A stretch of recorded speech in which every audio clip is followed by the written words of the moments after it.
Hi there, and welcome to part 4 of my video series going over the music of Final Fantasy VII Rebirth. I assume you've already watched the 3 prior episodes, but if not, there should be links below and on the screen if you want to start from the very beginning. Or you can just jump right in, right here, right now, just like the sickos that decided to play Rebirth before Remake. If that's how you roll, I commend you. Really, however you come to this series, welcome. Let's get listening.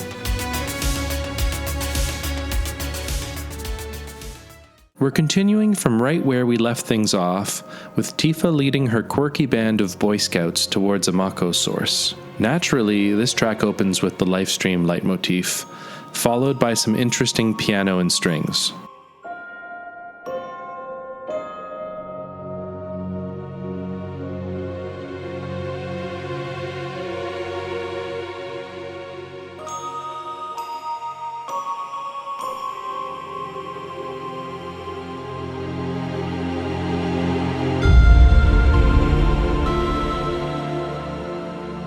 I'm going to play that last part again, and I want you to pay attention to the timbre of the synth on those last 3 notes of the Lifestream melody.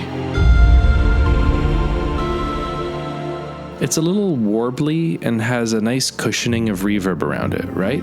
We're going to hear that specific synth tone many times in Rebirth, and the reason I'm bringing it up is because I found it to be a good way to guess as to who the arranger is on several uncredited tracks, such as this one here. I'll go into more detail about it a bit later on in the episode, but know that when you hear that synth tone,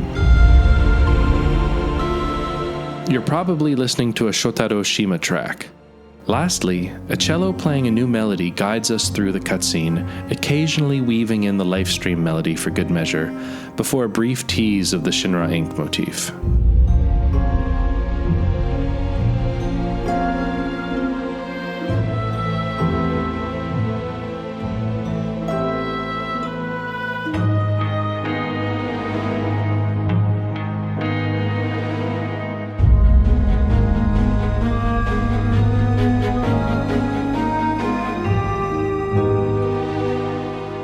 As the cutscene ends, the track seamlessly transitions to either a completely new section of the same piece or a different track altogether.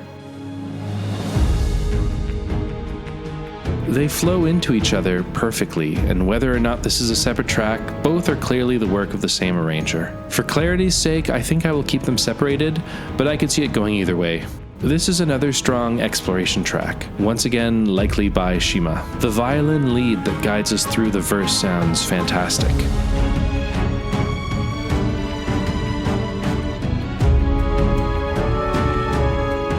From here, the cellos bring us to the main hook. Keep an ear out for the cute ascending woodwind trills on the second pass.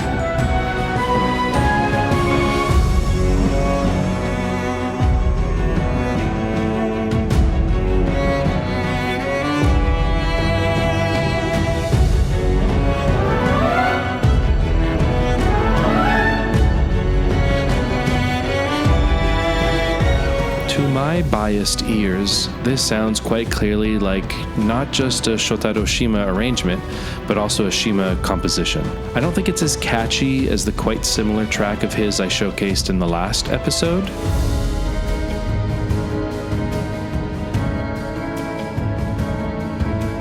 But nonetheless, it's pretty good. If for whatever reason you need more convincing this is likely a Shima track, compare the percussive vamp of the low strings in this section coming up.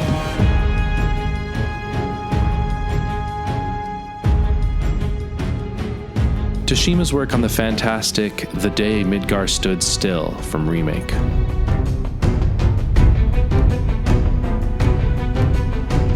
I don't think he's referring back to that specific track or anything. I'm just pointing out the similar techniques used in both. The battle variant is consistently good as well, though I don't think anything here will melt your ears away. The woodwind trills again are just excellent.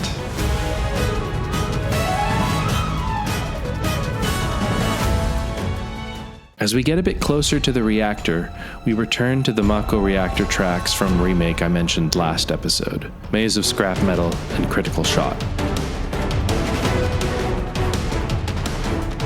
Traveling a little deeper, we reach a cavernous hall where an important cutscene plays. We've finally arrived at easily the most ambitious track in all of Chapter 1, and certainly one of my favorites. Clocking in at over 8 minutes long on the original soundtrack, there is a lot to dig into here. This is Materia Guardian by Shotaro Shima, and let's dive into it.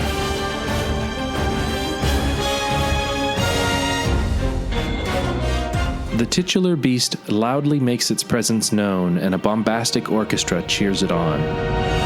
As instruments build, we begin to hear a few references to Let the Battles Begin.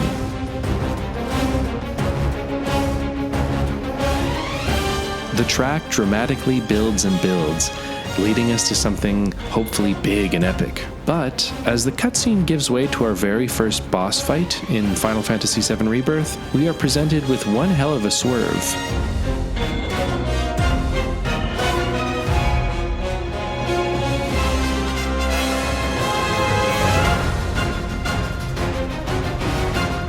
It's another remake track. Specifically, it's Let the Battles Begin, a Merc's Job from Chapter 3, when you're fighting various rats in the scrapyard outside the Sector 7 slums. Huh? This is how we're scoring the first boss of Rebirth? Okay, if you say so. I was a bit disappointed in the moment, but to be fair, it's a very good version of Let the Battles Begin. In particular, I think Shima absolutely nailed the spacious tone of the,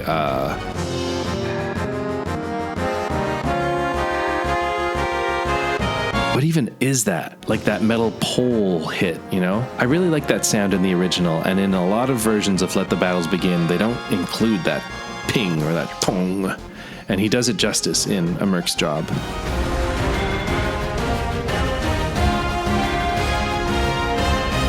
However, once you reach the second phase of the battle, we leave this remake track behind as it becomes something entirely new.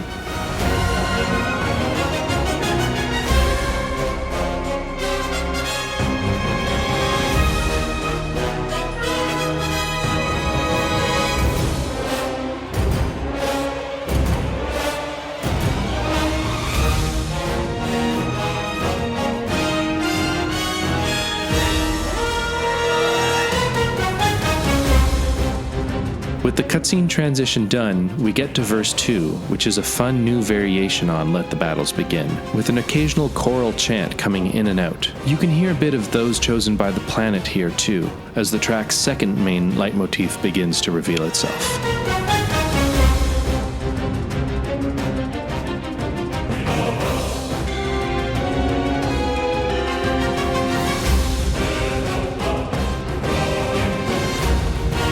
Next up, the Sephiroth leitmotif becomes less subtle. From all the way back, during our first introduction to Sephiroth, Shima's been priming us to start recognizing the two-note bridge melody from One Winged Angel as a core Sephiroth leitmotif.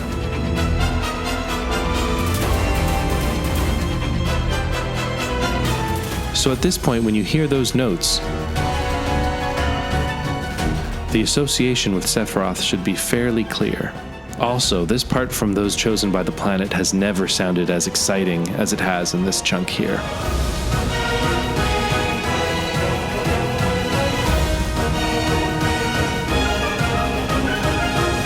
I love the new musical passage in the cutscene transition to the next phase of the battle. Although it was briefly teased earlier, we now get the track's third main leitmotif. It's Final Fantasy VII's boss battle track, Fight On, in case you needed a reminder that yes, this is a boss fight.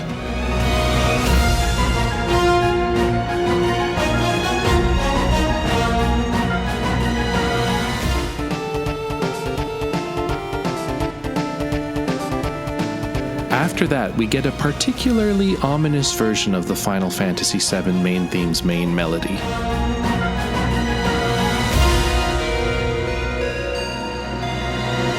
In the first track of this episode, I told you to keep an ear out for a specific synth tone.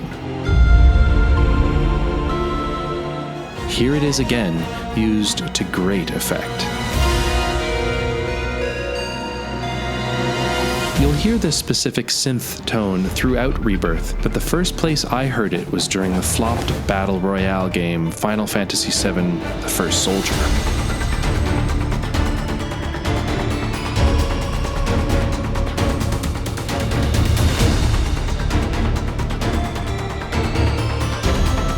I know this isn't a big piece of trivia or anything, but whenever I hear that tone in Rebirth, I always think back to the first Soldier. There's no deeper meaning to it, I just think it sounds good.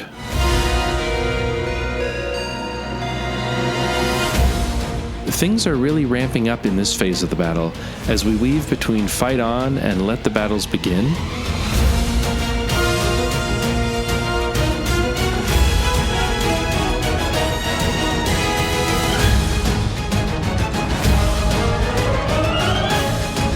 Before settling back into Sephiroth's theme.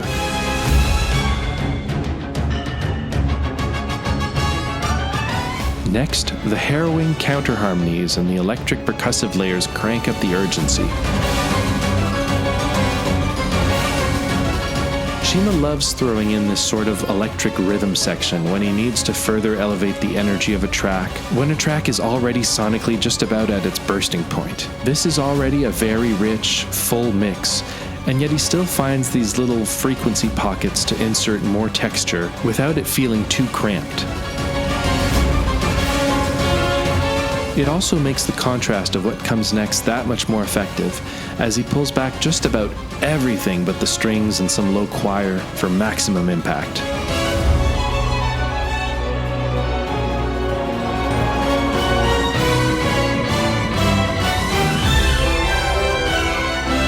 Once the Materia Guardian is down to about 10% or so health, we trigger one last phase.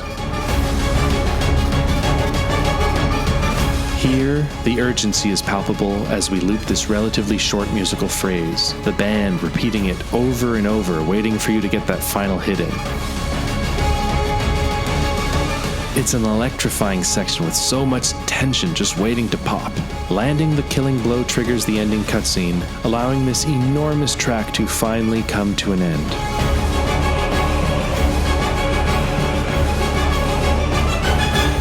Incredible work. This is Shima at the very top of his game.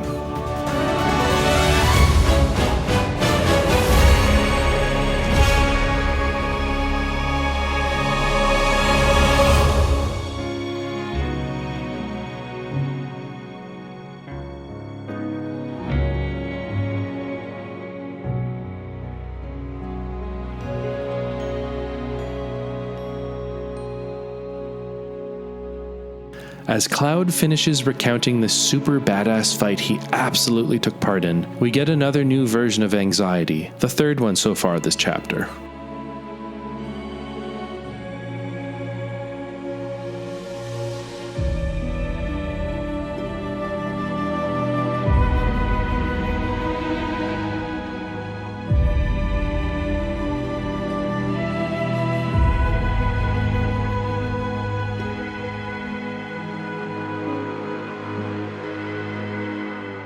This is a clean arrangement of the track, with the synths and reverb mixed more spaciously than usual.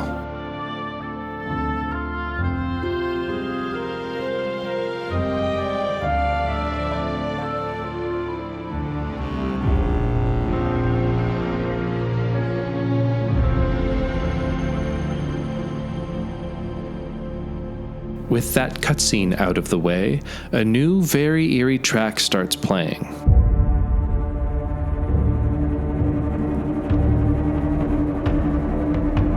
Dissonant strings and a synth pad keep us guessing, while a couple pulsing bass notes give us the semblance of forward momentum, however slight. Once we enter the reactor, we add what sounds like a Celesta doused in reverb, playing the familiar Mako reactor theme.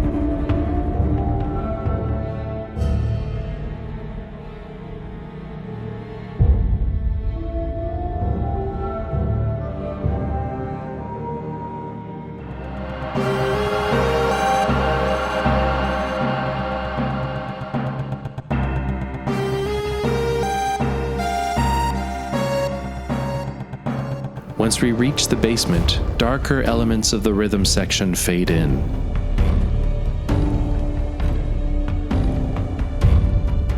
Sounds pretty gnarly. The track is also finally allowed to continue into the second section of the Mako reactor theme.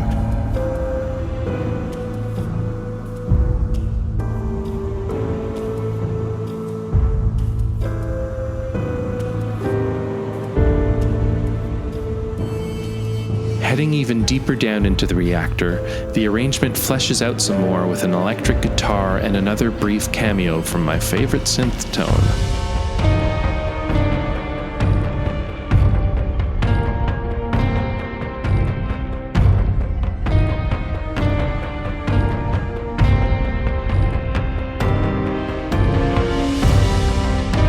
I guess that makes this a Shima track as well, right? The mix returns to its initial configuration as Sephiroth and Cloud approach the door. This whole track would fit in perfectly in Capcom's modern Resident Evil games. The elements that made this the Mako reactor theme have now attenuated, replaced with more pressing issues. Most noticeable is this extremely Jaws-inspired bass line.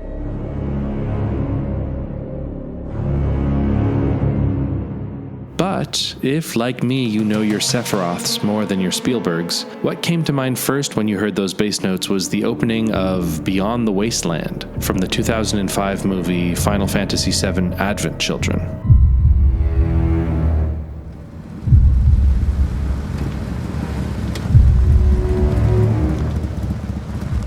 And this isn't the first time an Advent Children track has been referenced in the remake series. In fact, all the way back in, 2015, when the first teaser trailer for Remake dropped, they used the track Beyond the Wasteland. In its wake came an age of silence.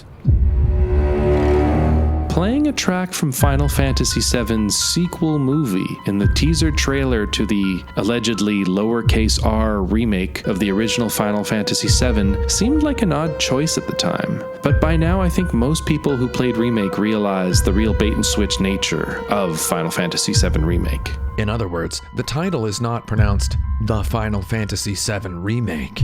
It's pronounced The Final Fantasy VII Remake. It's a verb, not a noun. Remake has quite a few explicit references to Advent Children, both narratively and musically, and besides those scary bass strings, I wonder if they will continue to lean into it in Rebirth. And at last, on the reveal of her name, we get our first proper, undeniable introduction to the Jenova melody.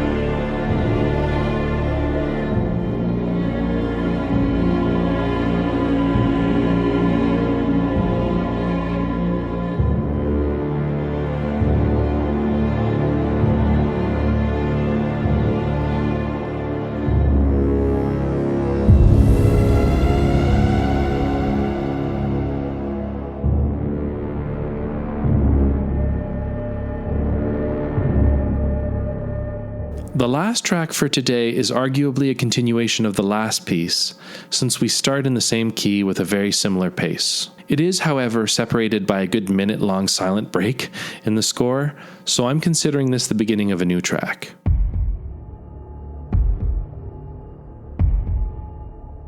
It starts with that creepy heartbeat thump, obviously alluding to those chosen by the planet.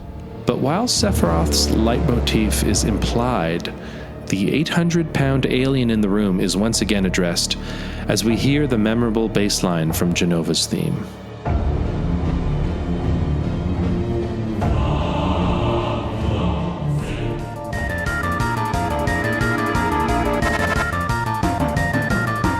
This is accompanied by a somewhat frightening choir, whose words I can't make out. We get several more Jenova-themed riffs as Sephiroth begins to question his origin.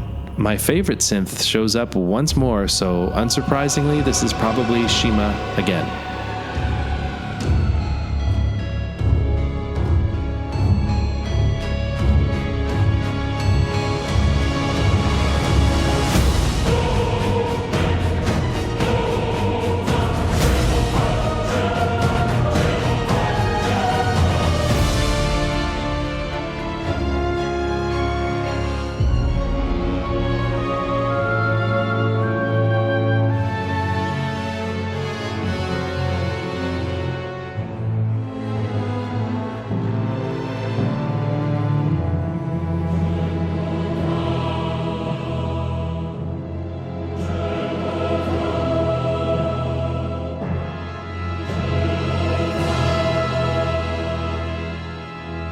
Man, this and the previous track are some of the darkest, moodiest pieces in all of Final Fantasy. But we are far from done with the spooky theatrics. Knowing what we know about where this flashback ends, you can expect to hear several more unsettling pieces of music as we barrel towards the end of Chapter 1. But I'm getting ahead of myself. That's enough for today with 7 more tracks in the book. If we look at my spreadsheet, we'll see that, of all the tracks I covered today, only Materia Guardian made it onto the official soundtrack. Square, you gotta drop that Rebirth Plus soundtrack ASAP. Please, I'm begging you. Anyway, that's it for now. The end is in sight. I think the next episode should finally conclude Chapter 1. From there, the plan is to do a video covering the Final Fantasy XVI DLC, but as always, let me know in the comments if you have any feedback or suggestions regarding the direction of these videos. Alright, bye for now. Have a good day.